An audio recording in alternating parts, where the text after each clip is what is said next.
Meu querido aluno, a paz do Senhor Jesus esteja sobre a sua vida. É um prazer muito grande poder estar mais uma vez aqui para poder contribuir com o seu crescimento no conhecimento.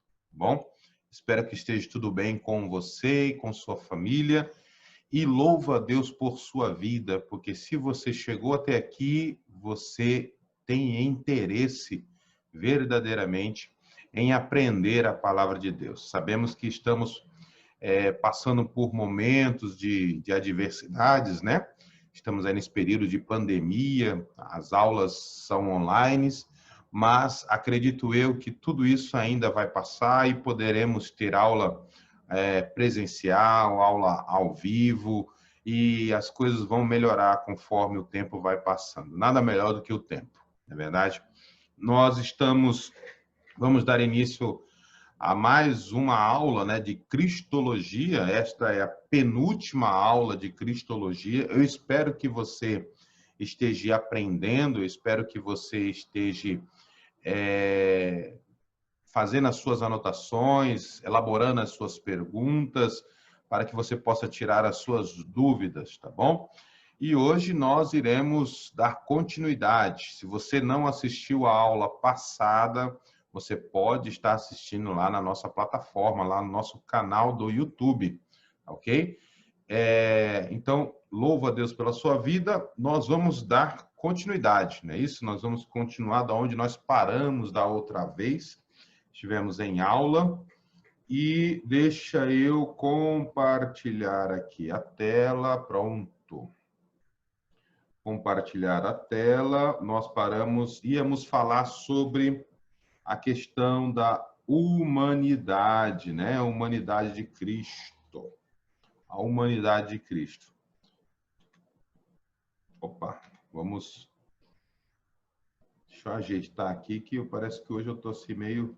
Aqui, agora sim. Aí, pronto. Né? Nós paramos exatamente aqui. O verbo se fez carne e íamos falar sobre a humanidade do Senhor Jesus, né? Falamos sobre a eternidade de Cristo, falamos sobre o Jesus histórico, falamos sobre declarações, né? Sobre a eternidade de Cristo que nós encontramos na Bíblia, que ele é o Pai da eternidade, que ele criou a eternidade, não seria eterno, né? São algumas afirmações que a Bíblia nos mostra sobre as características da eternidade de Cristo, coeterno junto com o Pai, né? Falamos sobre o Jesus divino, o Jesus que é o Jesus da fé e o Jesus histórico, né? Não sei se na outra aula eu mencionei que o Jesus histórico, as evidências históricas da existência de Jesus, né, é algo inquestionável, né? E acredita-se que Jesus, eu acho que eu até esqueci de falar isso, né? Que Jesus tinha a aparência, provavelmente, aproximadamente, esse aqui, ó, como se fosse um retrato falado, né? Da fisionomia de Jesus, lá na época, né, em que ele estava vivo, né? Esta ideia aqui, ó, que nós temos aqui, né, ó, desse Jesus com cabelos compridos, né, barba bonitinha, olhos verdes ou olhos azuis, né? Esse Jesus, ele foi criado pela mentalidade real, pelos grandes líderes da época, as realezas, né? E eles foram colocados porque aqui ele tem cara de príncipe mesmo, né? Ele tem cara de quem realmente é rei, né? Esta daqui geralmente são imagens mais comuns de nós encontrarmos da fisionomia de Jesus, mas em termos da historicidade, da arqueologia, da proximidade, da verdadeira fisionomia de Jesus, provavelmente, se você fizer uma rápida pesquisa aí, você vai encontrar esta fisionomia aqui como a mais próxima da realidade de que era realmente Jesus, tá bom? Falamos sobre as questões do Jesus da fé e o Jesus histórico, né? Falamos sobre as nomenclaturas antes de Cristo ou depois de Cristo, né? Algumas trazem antes da Era Comum, depois da Era Comum. E deixamos de falar agora sobre a questão da humanidade de Jesus. A humanidade de Jesus. Estaremos dando continuidade agora sobre a humanidade de Jesus, né? Este é um assunto sobre cristologia.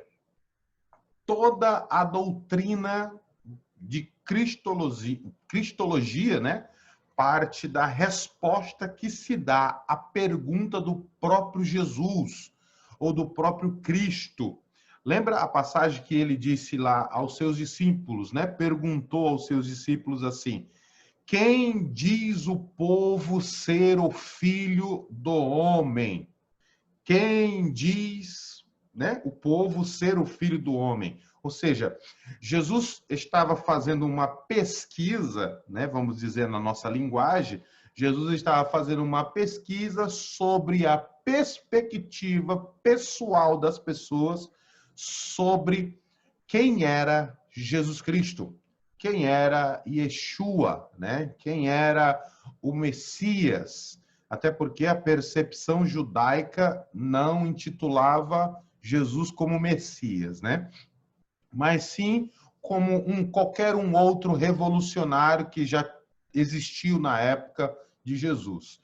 Então Jesus faz essa pergunta: quem diz o povo ser o filho do homem? Até que uns dizem que é Jeremias, outros dizem que é um dos profetas, outros dizem que é Isaías, Elias, né? Outros dizem que é João Batista que ressuscitou dos mortos. Aí Jesus pergunta aos seus discípulos: e vós? Né? O que dizeis? Quem é o filho do homem?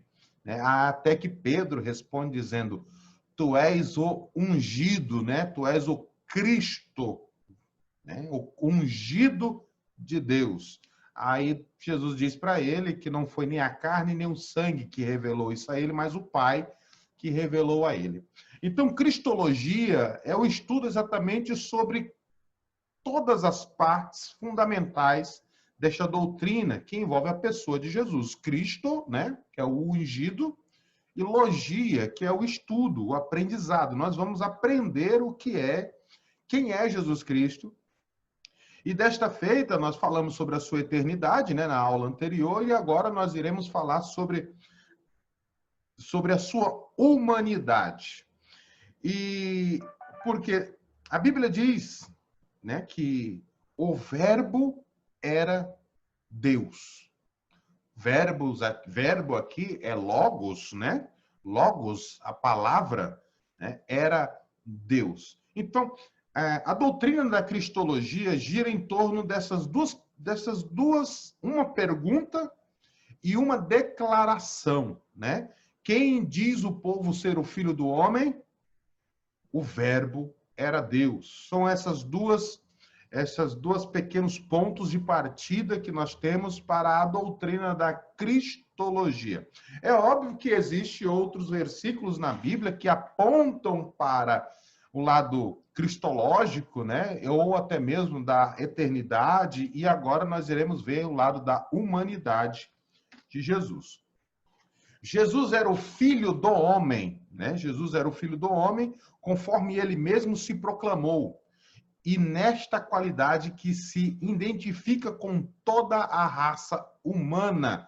Para ele, convergem todas as linhas de nossa comum humanidade.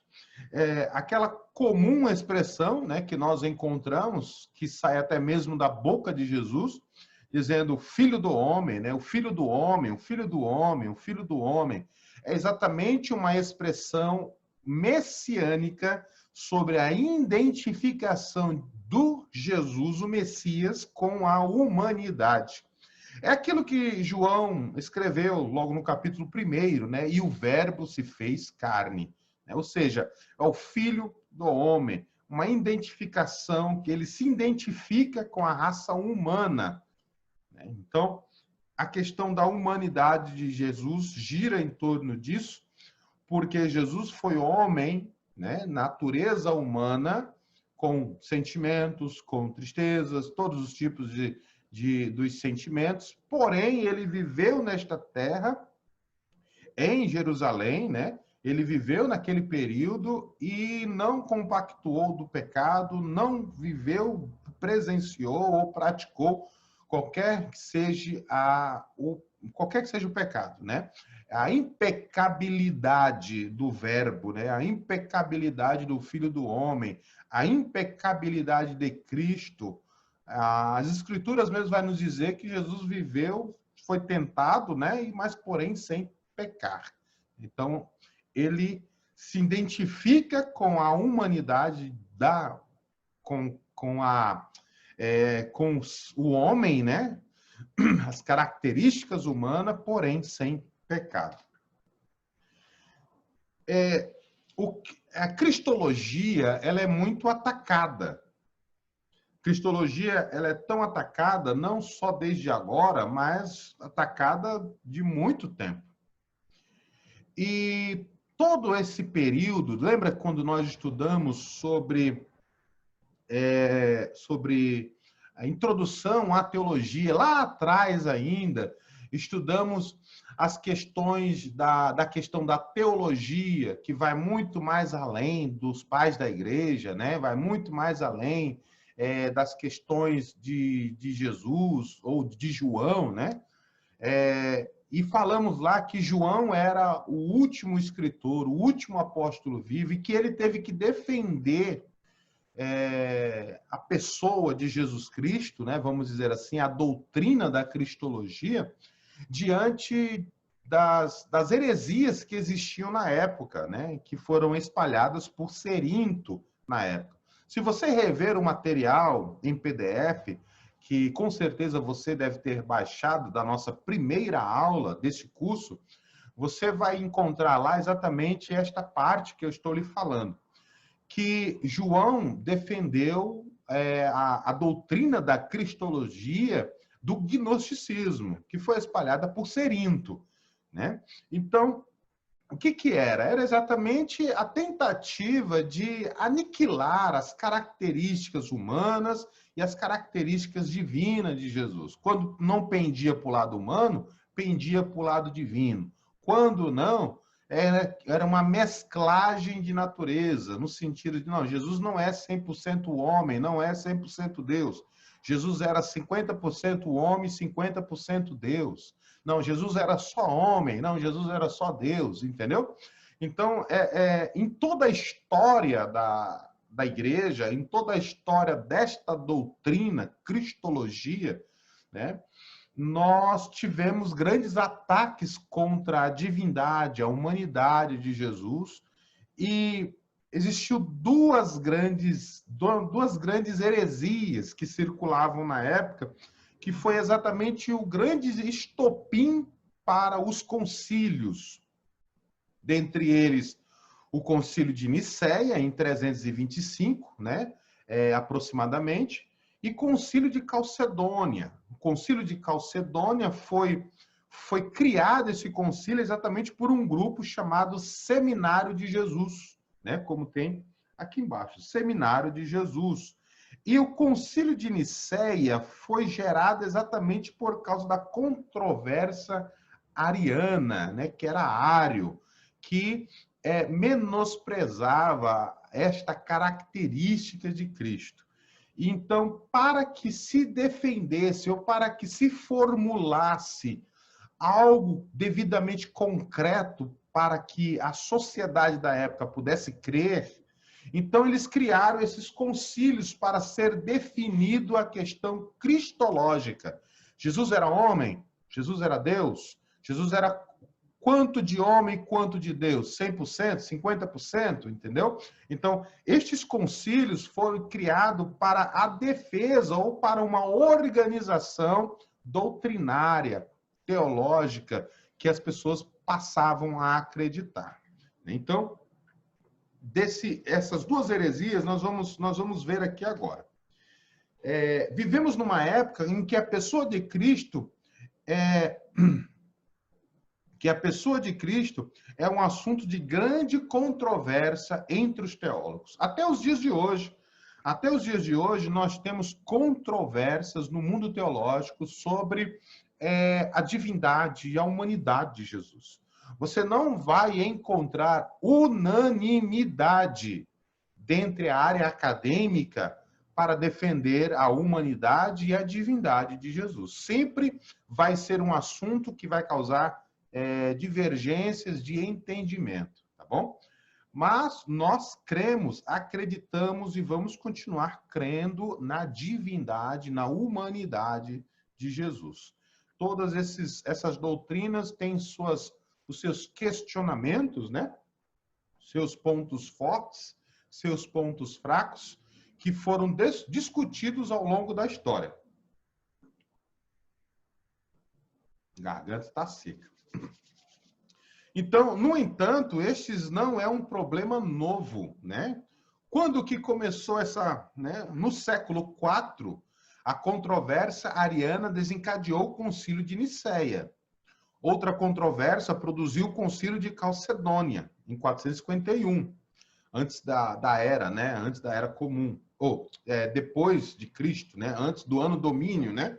Ano Domínio, aqui, ó, Ano Domínio, tá vendo aqui? Ano Domínio, que é AD, é Ano do Senhor, equivalente a depois de Cristo, tá bom? Quando você encontrar algum livro que tenha AD, é a expressão Ano Domini, que significa o Ano do Senhor, né? Equivalente a depois de Cristo. São as divisões nas datações, nos períodos históricos. No século XIX, viu o advento do liberalismo, e no século XX houve um grupo chamado Seminário Jesus. Ambos procuraram definir Cristo sem qualquer consideração à integridade da Bíblia.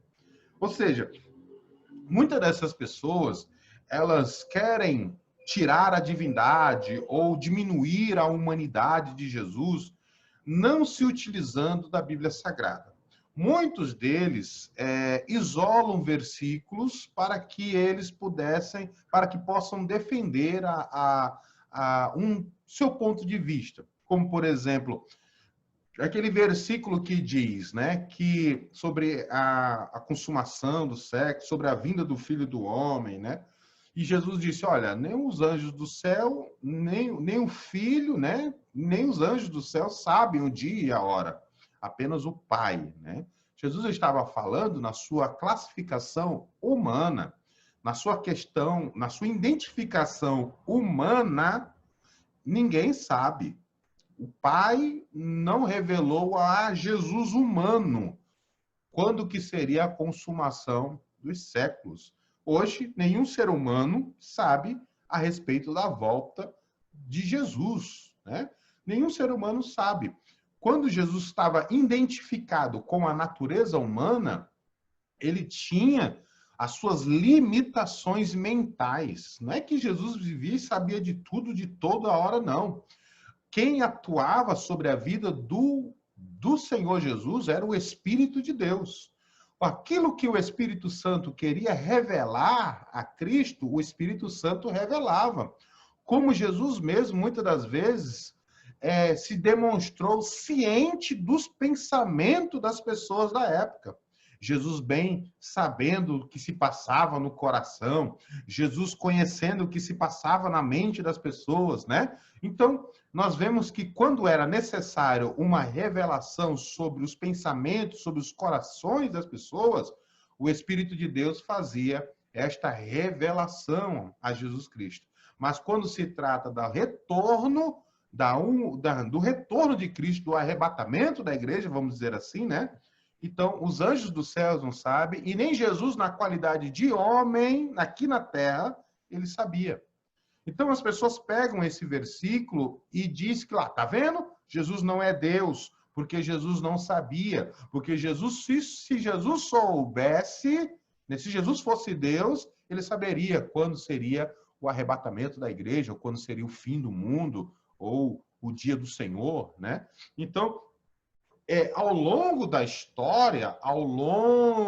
história que surgiu, veio diversas controvérsias e esta foi uma das mais proeminentes. Esta foi uma das mais proeminentes que desencadeou dois grandes concílios da época, o Concílio de Nicéia, em 325 aproximadamente, e o Concílio de Calcedônia, em 451, que foram concílios para quê? Para organizar as questões da cristologia. Não só essas questões, mas também a questão da Trindade surgiu aí exatamente dentro do Concílio de Nicéia, né? A sistematização dessas doutrinas surgiu e foram organizadas dentre esses concílios ao longo da história. Talvez você me pergunte assim, professor, o que são mesmo esses concílios? Vou te dar um exemplo bem prático. Bem prático. Vamos supor que tenha lá no seu ministério, lá na igreja onde você congrega, lá onde você frequenta, lá na denominação onde você está, tenha um irmão que pregue alguma coisa que esteja fora da Bíblia, né? Que esteja fora da doutrina da igreja, esteja fora daquilo que o povo é acostumado a ouvir, a pregar, né? E etc. e tal. Então, o que o pastor faz? O pastor faz uma reunião com a igreja, com o corpo ministerial da igreja, os obreiros, os líderes, né? E faz uma sabatina com aquele irmão, para ouvir, bom, pelo menos era assim antes, né?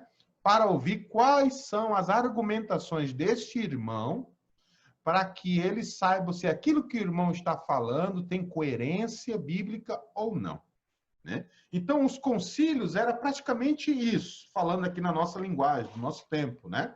Ou seja, quando existia alguma coisa que era fora daquilo, da doutrina que Cristo havia ensinado, que aquilo que se cria na época, então se fazia um concílio, se fazia uma reunião geral, chamava-se as grandes personalidades da época, do mundo teológico da época, e chamava exatamente a pessoa que estava pregando ou ensinando de tal doutrina. Ela chegava lá e começava a fazer uma sabatina de perguntas e respostas, e cada um tinha que defender o seu ponto de vista. É como se fosse um debate que nós geralmente assistimos na TV hoje em dia. Tem um programa muito bom chamado Vejam Só, né? Esse programa, ele traz exatamente essa ideia. Um debatedor debate com o outro, cada um defende a sua ideia. Então, as controvérsias sobre a natureza de Cristo sempre existiu na história da igreja, tá bom? Não é agora que isso está existindo, não. No século V, presenciou um ataque prolongado contra a ortodoxia cristã. Primeiramente, houve a heresia monoficista, produzida por um homem chamado Eutiques. O nome desta posição vem do prefixo mono, que significa um, né? Mono é um, e a palavra physis, né? Physis, a palavra physis, que significa natureza. Os monofistas acreditavam que Cristo tinha apenas uma natureza. Ou seja, esses monofistas, né? Eles defendiam que Jesus só tinha não assim não, né? Assim, uma natureza, né? Eles negavam que Cristo era uma pessoa com duas naturezas, uma divina e uma humana. Mesmo antes de Eutiques, alguns haviam argumentado que Cristo tinha apenas uma natureza. Desses, alguns diziam que Cristo era apenas humano. Olha lá, lembra que eu falei? Sem uma natureza divina. Outros, como os docentistas, argumentavam que Cristo era totalmente divino, sem humanidade, né? Então, havia sempre essas controvérsias, né? Eutiques formulou a ideia de que Cristo tinha uma natureza teontrópica. Esta palavra vem da palavra grega theos, né? Theos, que significa Deus, né? E da palavra anthropos, que significa homem. Eutiques dizia que a natureza de Cristo não era nem verdadeiramente divina, olha a sutileza, né? Não era verdadeiramente divina, nem verdadeiramente humana. Era uma mistura de divina e da humana. Era salada de fruta, uma mistura de tudo. Então foram coisas que surgiram na época e até hoje existem segmentos teológicos que defendem essas ideias que nós estamos expondo aqui, tá bom? Até hoje tem essas ideias ainda no nosso meio, no nosso tempo. Ou seja, esse tipo de argumentação já vem ó, de muito tempo. E faz muito tempo que a igreja tem sido atacada por esses tipos de pensamento, né? Ainda bem que você está estudando teologia de uma fonte confiável, né? Uma fonte confiável, e você vai aprender que Jesus é 100% divino, 100% homem, né? Então vamos continuar. A outra heresia do século V foi o nestorianismo. Nestório argumentava que, se Cristo tinha duas naturezas, né?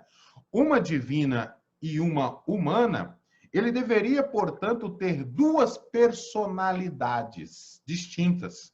Se há duas naturezas, tem de haver duas pessoas. Portanto, a doutrina de Cristo foi atacada de ambos os lados. Um negando a natureza dual de Cristo, por reduzi-la a uma única mistura, confusa de divindade e humana, e a outra afirmando as duas naturezas, mas negando a sua unidade, né? Então, ao longo da história da igreja, a igreja sofreu com isso, os pais da igreja tiveram que, por muitas vezes, se reunir para discutir sobre doutrinas como a divindade de Cristo, a humanidade de Cristo, a trindade, né? A trindade que é discutida até hoje, né? É exatamente por causa daquele... Lembra da nossa aula que nós falamos sobre a questão dos judeus, que os judeus não creem na trindade, né? Eles são monoteístas, né? Monoteístas absolutistas, no sentido de que eles acreditam que Deus é um só, né? E até mesmo se manifesta de várias maneiras, né? E eles têm aquela declaração de fé deles, né? O Shemar Israel, né? Shemar Israel, Adonai Elohenu Echad, né? Que é exatamente ouve, ó Israel, Deus, o seu Deus é um único, né? É um, né? Então, nós vemos o quê? Nós vemos que a questão nós vemos a questão da natureza de Jesus, tanto da sua divindade quanto da sua humanidade, tanto da sua divindade quanto da sua humanidade, sempre foi atacada com o tempo, sempre foi atacada com o tempo. Mas então nós podemos ver o quê? Que sempre essas questões da natureza de Cristo, né, sempre foi atacada. Quando não era atacada a humanidade, quando não era atacado a divindade de Jesus. Então, sempre esta área foi atacada e até os dias de hoje ela é atacada, tá bom? Então, vamos ver aqui algumas heresias. Não são só aquelas duas, tá? Aquelas duas foram as mais proeminentes, na realidade. Mas existe as 5 primeiras, né? As outras heresias dos 5 primeiros séculos, né? Que existiram. Ou seja, até hoje é atacado isso aí, né? Bom, em primeiro lugar aqui, as heresias que surgiram nos primeiros 5 séculos da igreja cristã podem ser agrupadas da seguinte maneira. Primeira, né? Em primeiro lugar, podemos mencionar as negações da humanidade de Jesus Cristo, que seriam o docentismo e o apolinarismo e o eutiquianismo. Esses são nomes até difíceis de se falar, quanto mais de se entender esse tipo de doutrina que eles defendiam, né? Em segundo lugar, podemos mencionar as negações da divindade de Cristo, que seriam o abionismo, e o adocinismo e o arianismo. Ou seja, esses aqui, ó, né? O abionismo, adocionismo e arianismo, eles negavam a divindade de Jesus. O outro aqui, ó, negava a humanidade de Jesus. Em terceiro lugar, podemos mencionar a negação da união pessoal de Cristo, que seria o nestorianismo. Ou seja, para eles, ou é um ou é outro, né? A união pessoal de Cristo acerca da sua divindade, humanidade. Em quarto lugar, podemos mencionar as negações da distinção entre o Pai e o Filho, que seriam o sabelianismo e o modalismo. Ou seja, sempre existiram, né, ao longo da história da igreja, sempre existiu esses tipos de movimentos que geraram concílios, que geraram reuniões para se defender a questão da humanidade, da divindade, da identificação de Jesus com o Pai, né, do Filho com o Pai, divindade do Filho, divindade do Espírito Santo, de co-igualdade com o Pai. Então, sempre existiu essas questões dentro da história, tá bom? Jesus era, portanto, de características pertinentes ao ser humano, né? A humanidade de Jesus. Jesus era, portanto, de características pertinentes ao ser humano, né? Jesus era o filho do homem, com uma identificação da sua natureza humana. Ele se identificava com a humanidade. Sentia fome, sentia sede, sentia ansiedade, sentia vontade, sentia cansaço, desapontamento, né? Uma série de outros sentimentos e que faziam parte da sua pessoa, da sua humanidade, da sua personalidade, como está registrado em Marcos 2,16 e João 4,6. Pedro apresentou Cristo no dia de Pentecoste como Jesus o Nazareno, varão aprovado por Deus. Paulo realçou a doutrina da união hipostática, descrevendo Jesus como totalmente divino e totalmente humano, né? Quando ele fala para Timóteo, na sua primeira carta, capítulo 2, versículo 5. Ou seja, Jesus é totalmente divino e totalmente humano. Jesus era tão humano que sentia fome, sentia sede, sentia ansiedade, sentia vontade, cansaço, desapontamento, angústia. Quando nós olhamos Jesus orando no Jardim das Oliveiras, vimos que ele se tornou, ele disse, a minha alma está angustiada até a morte. A angústia é sentimento de ser humano, né? Lembra que nós estudamos, quando nós falamos sobre aquelas palavras difíceis, né? Antropopatia, antropomorfismo, que atribuímos a Deus aspectos humanos, né? Mão, braço, perna, olho, cabeça, mas a Bíblia nos diz que Deus é espírito, né? Que Deus não tem forma. Mas também a linguagem teológica vai nos mostrar a antropopatia, que é exatamente a demonstração, a atribuição a Deus de sentimentos humanos, angústia, alegria, choro, se entristecer, ira, tudo isso daí é uma forma de identificação com a humanidade. Então, Jesus, ele tinha todas estas questões. Jesus tinha o seu lado divino e também tinha o seu lado humano, as duas naturezas, totalmente um, totalmente o outro, né? Jesus tinha um espírito. A humanidade de Jesus tinha um espírito. Ora, se Jesus era humano, então ele tinha que ter espírito, né? Tinha que ter espírito. Não tem como ser um ser humano sem espírito. Então, se ele era ser humano, totalmente ser humano, então ele tinha espírito, né? Capacidade de comungar com Deus, é o nosso espírito que entra em contato com Deus, né? Sede das qualidades espirituais da pessoa, a palavra ruach, palavra grega ruach, espírito, né? No Antigo Testamento aparece mais de 370 vezes. Eu esqueci de colocar a referência de onde eu tirei. Bom, é referência 31. Depois eu vou tentar ajustar lá para vocês, quando vocês pegarem as apostilas, fica tudo certinho.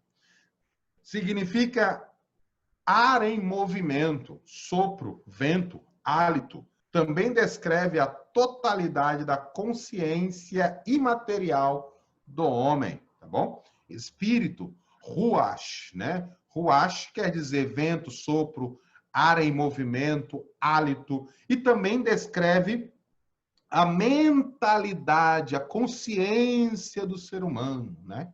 Então, onde nós encontramos isso? Provérbios 16, 32 e Isaías 26, 9. Já no Novo Testamento, isso é no Antigo Testamento, tá, irmãos? Já no Novo Testamento, utiliza-se o termo grego pneuma. Ruach, perdão, irmãos, aqui eu errei, né? Ruach no Antigo Testamento, né?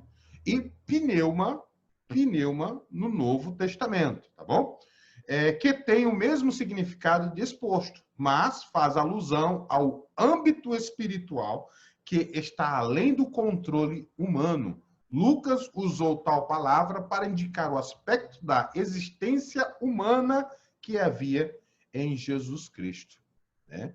Ou seja, há evidências do espírito que Jesus humano possuía o Espírito, né? Não o Espírito Santo, até porque ele possuía também o Espírito Santo, né? Assim como nós somos templos do Espírito Santo, Jesus também estava nesta qualidade de templo do Espírito.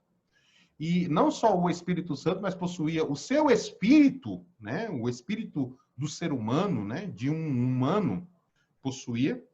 E tanto no Antigo quanto no Novo Testamento, nós temos estas referências que nos mostram que, no Antigo, nos mostra que quando Jesus viria, quando chegasse aqui na Terra, Jesus seria humano, né? O Deus, o ser divino, seria humano, porque ele tem espírito. E quando vai para o Novo Testamento, nós também temos essas referências por causa destas expressões que nos mostram a qualidade totalmente humana de Jesus. Jesus tinha alma, né? Não pode o ser humano não ter uma alma, senão não é ser humano, né? Não tem como, né? O ser humano só ter o espírito, não ter a alma, tá bom? Então, Jesus tinha uma alma. No Antigo Testamento, os hebreus usavam o termo nefresh, tá? Nefresh, que foi empregado mais de 700 vezes. Em sentido amplo, significava almas, pessoas, às vezes, vontade ou desejo de uma pessoa, tá bom?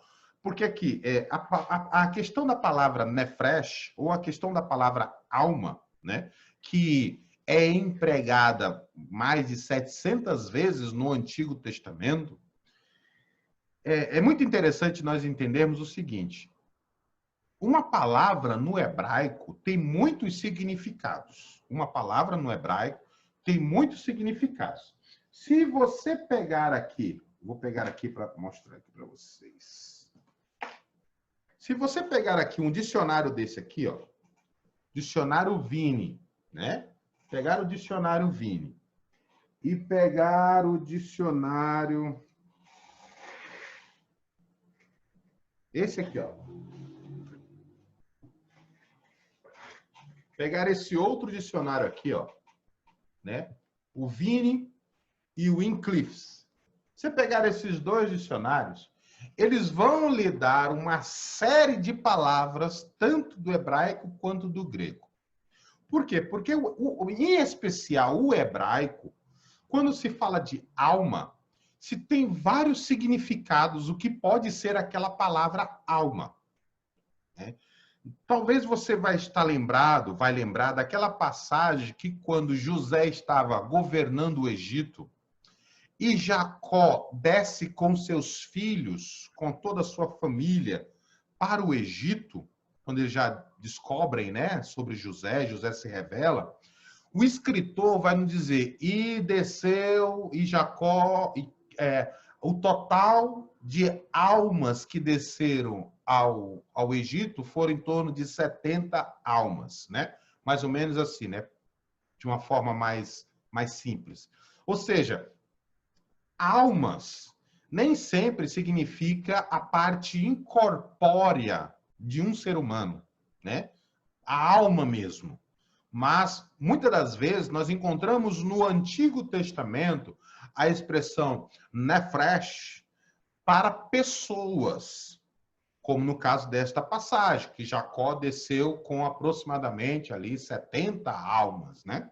Eram ao todo 70 almas que desceram ao Egito. Mas o que é alma penada, né, que desce do, do Egito, né? Não, não é alma penada, são pessoas.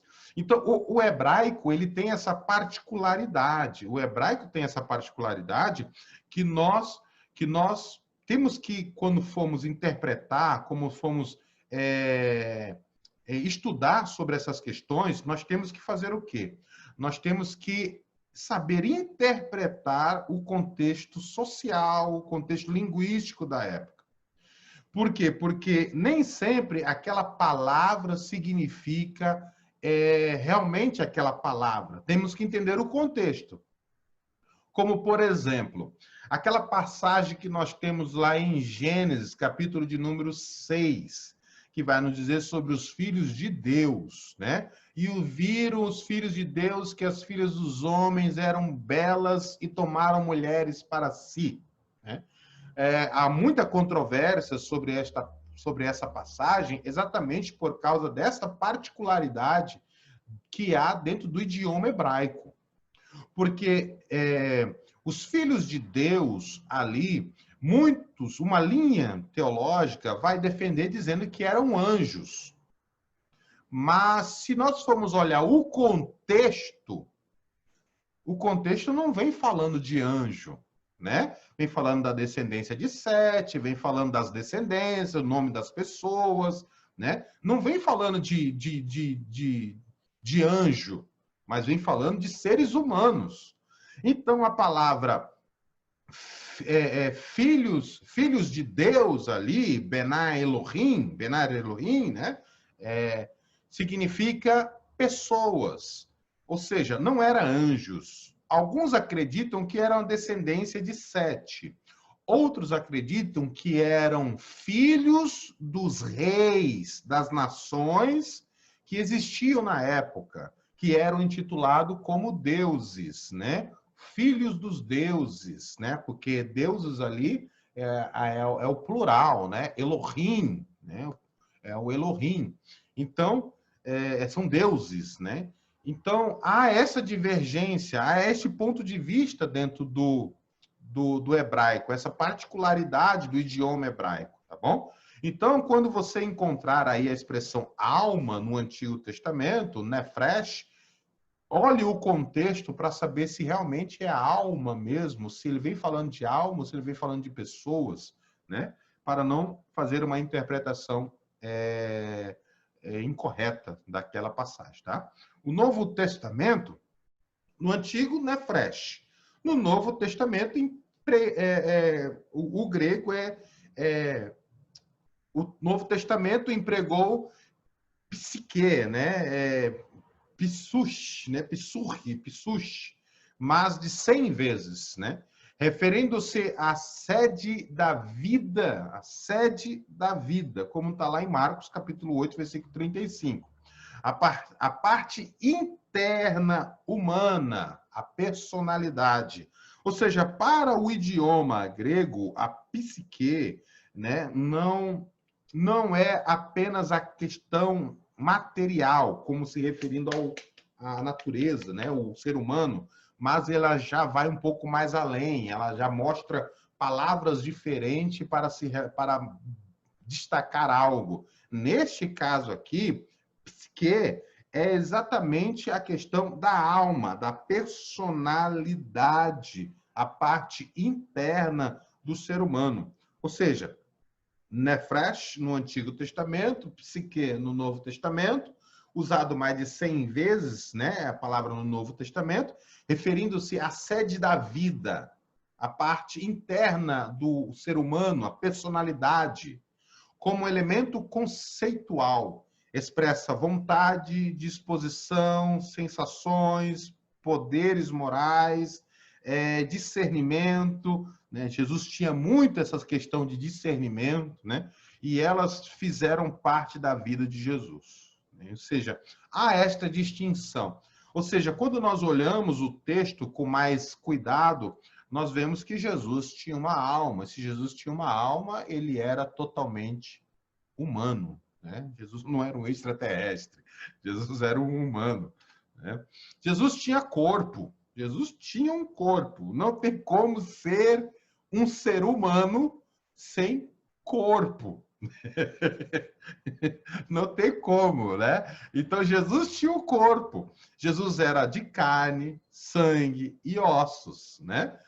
Ou seja, ele possuía sistemas esquelético, circulatório, respiratório, digestivo, membros superiores, inferiores.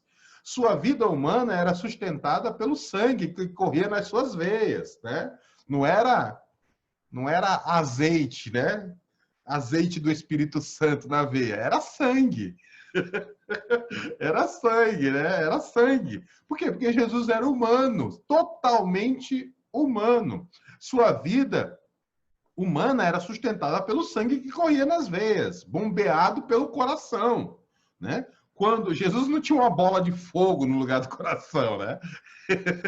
Jesus não tinha uma bola de fogo dentro dele, no lugar do coração, né? Jesus tinha um coração, e esse coração funcionava, bombeava o sangue pelo corpo, né? Quando fazia longas viagens a pé, cansava-se, como qualquer pessoa, como é um caso da mulher samaritana, né? Lá em João capítulo 4, que ele se cansou, sentou na beira do poço, pediu água porque estava com sede e também aproveitou a oportunidade para evangelizá-la, né? Seu organismo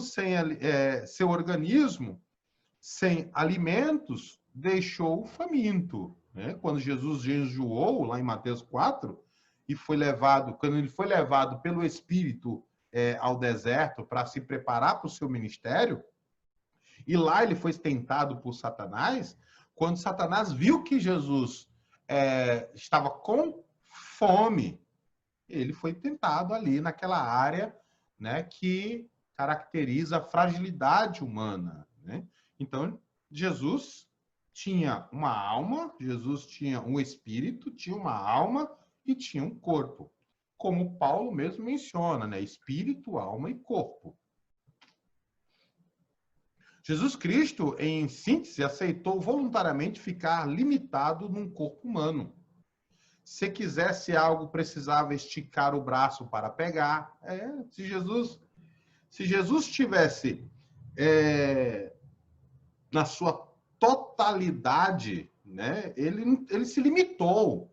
Ele não podia atravessar a parede, né, como ele fez depois de um corpo glorificado, quando ele ressuscitou, quando ele estava ali com as características, né, da totalidade, tanto da sua humanidade quanto da sua divindade. Se quisesse algo, precisava esticar o braço para pegar, para ir a outra cidade evangelizá-la, teria que se contentar com a redução da velocidade dos passos humanos, morreu por último numa cruz, dando prova final da sua humanidade, e ao rebaixar-se voluntariamente à posição humana, mesmo sendo Deus, tornou-se igual a qualquer mortal. Ele, porém, jamais pecou, né? Como nós falamos anteriormente. Hebreus capítulo 2, versículo 14 ao 18. Ou seja, o verbo se fez carne, né? Ele, sendo Deus, não teve usurpação, ser igual a Deus, mas antes esvaziou-se, aniquilou-se, tomando a forma de servo, a forma de homem, né? Serviu a Deus como ser humano e venceu, né? Venceu mediante o poder de Deus sobre a sua vida, o poder do Espírito Santo sobre a sua vida. Porque, meu amigo, passar o que Jesus passou, só a graça de Deus mesmo sobre a vida de um ser humano. Então, Jesus, ele tinha essas características humanas, né? E que o tornava totalmente humano, mesmo sendo Deus. Ele possuía essas duas naturezas, né? Essas duas naturezas. Totalmente homem, totalmente Deus, né? Estamos chegando aqui à natureza divina de Jesus. Eu quero deixar aqui esta aula para a próxima. Nós vamos terminar esta aula na próxima, né? Eu quero poder falar com mais profundidade a questão da natureza divina de Jesus, porque nós vamos analisar alguma perspectiva dos textos grego para poder ver que Jesus era da natureza divina do Pai e que também do Espírito Santo. Tá bom? Então, ficamos por enquanto por aqui e eu espero na próxima aula, tá bom? Não deixe de fazer as suas avaliações, não deixe de colocar em dia as suas mensalidades, não deixe de fazer as suas provas, porque o certificado você recebe se tiver todas as avaliações já realizadas, tá bom? Se você não tiver o link da avaliação e você já assistiu todas as outras aulas, né, a outra disciplina, peça o link para você fazer a prova, tá bom? Para que a gente possa lhe entregar o seu certificado aí quando finalizarmos o curso. Nós já estamos bem avançando, né? Graças a Deus, quase 6 meses já de aula. E eu espero que você tenha gostado, espero que esteja gostando, tá bom? Nós estamos, graças a Deus, crescendo e isto também louva a Deus pela sua vida, né? Que tem nos acompanhado, tá bom? Cenário novo, acho que você já deve ter visto, né? Aqui eu tive que mudar a sala onde eu gravava as aulas. Eu gravava a aula lá dentro de casa, aí eu passei para... Mudei o meu escritório, né? Eu mudei o meu escritório, botei meu escritório aqui, aonde é agora, né? Para que a gente pudesse melhorar aí a paisagem, tá bom? Então, que Deus te abençoe. Nos vemos na próxima aula. Lembre-se de uma coisa, você tem contato direto com o professor, tá bom? Dúvidas, se você tiver dúvidas, você pode entrar em contato conosco, ou lá no grupo, ou no privado. Fique à vontade, nós estamos aqui para esclarecer, para lhe ensinar, para lhe ajudar a compreender a Bíblia melhor. Então, que Deus te abençoe, nos vemos no próximo vídeo e Shalom Adonai Hulei Traot. A paz do Senhor e até breve.